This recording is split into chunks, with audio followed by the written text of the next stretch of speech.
conference, as you mentioned, CES. Maybe we'll get that one back. But there's been some activity on the Vegas Strip lately in terms of buying and selling.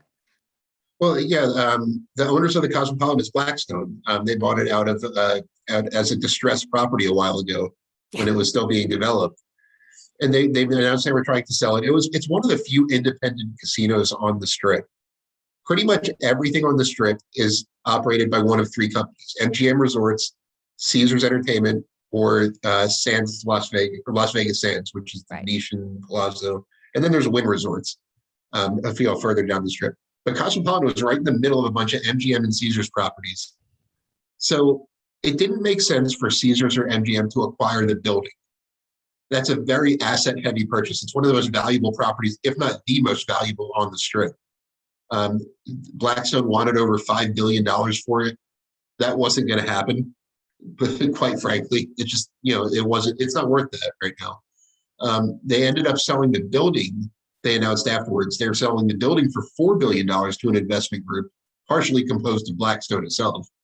And they're selling the business operations to MGM, which makes sense because MGM's two most valuable properties in Las Vegas right now are the Bellagio, where the big fountains are and things like that, and the Aria.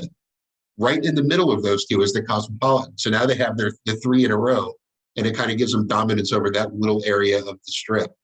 So it definitely makes sense as a strategic acquisition.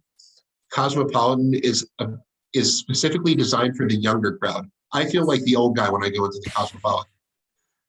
That's not the case at a lot of other places in Vegas, where I still feel very, very young at a lot of places. But in the Cosmopolitan, I feel like the old guy because it's a millennial-oriented hotel, very much so. I'd say the 25 to 30 crowd is really the sweet spot for that place right now. And it kind of brings that demographic into the MGM ecosystem, where that's an area they were severely lacking.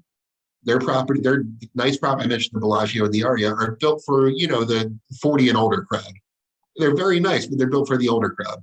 So, which is probably why I feel so comfortable at those places. But this kind of brings a whole new demographic into them. And if that happens, if it brings that new demographic into MGM's ecosystem, then it could be a price well paid.